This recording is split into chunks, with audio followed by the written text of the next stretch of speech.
Disney+ offre pour ceux qui sont en manque de série une nouvelle super-héroïne qui a la peau verte et passe plus de temps à plaider devant le barreau que de faire le coup de poing ou des ruelles sordides.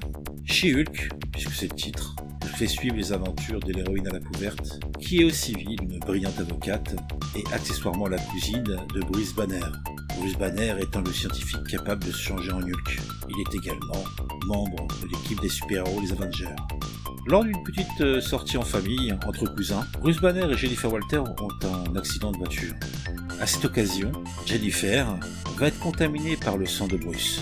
Suite à ça, elle va se transformer dans une version féminine de la créature verte. Elle aussi, elle sera dotée d'une force et d'une résistance démultipliée. Malgré les sollicitations de Bruce, pour Jennifer, il est hors de question de jouer les super-héros. Cette jeune femme ne s'est pas démenée pour se faire une place parmi les hommes dans son cabinet d'avocat pour tout lâcher. Elle veut réussir sa vie professionnelle et gérer comme elle peut son nouveau pouvoir.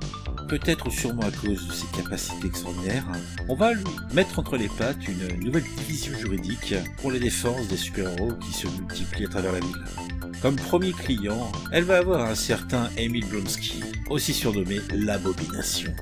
Le gars est un ancien soldat qui est capable de se transformer en géant à écailles et qui, des années auparavant, avait tenté de tuer Bruce Banner. Depuis, il est emprisonné et Jennifer sera son avocate et elle devra plaider pour sa libération, malgré bien sûr les conflits d'intérêts évidents qu'elle a dans cette affaire. Alors She-Hulk est une comédie, c'est assumé, il n'y a pas de souci à ce niveau-là. Si vous vouliez une série d'action, c'est râpé, vous pouvez passer votre chemin, il y en a d'autres, Disney+ est plutôt généreux à ce niveau. Vous allez passer la plupart de votre temps devant la cour, et c'est uniquement à cet endroit-là que She-Hulk combattra les super-vilains. Il y a un choix assumé également vers l'humour, et on suivra au quotidien les aventures de Jennifer Walters, qui a beaucoup de difficultés à gérer ses transformations en monstre vert quand cela arrive.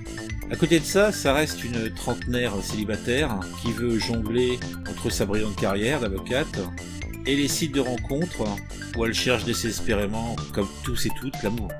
Donc faut dire que dans ce monde, les super-héros sont courants.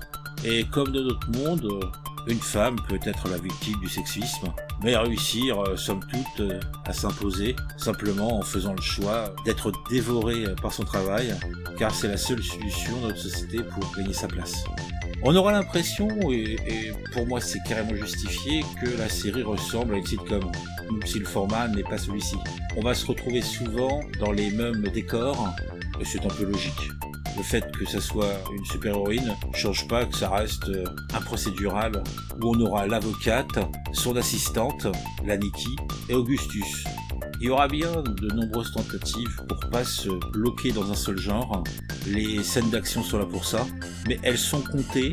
On reste quand même sur une série où on met en avant plutôt les dialogues, où on retrouvera l'ironie, l'humour et une certaine fraîcheur qui fait de She-Hulk une série actuelle tout à fait dans l'air du temps.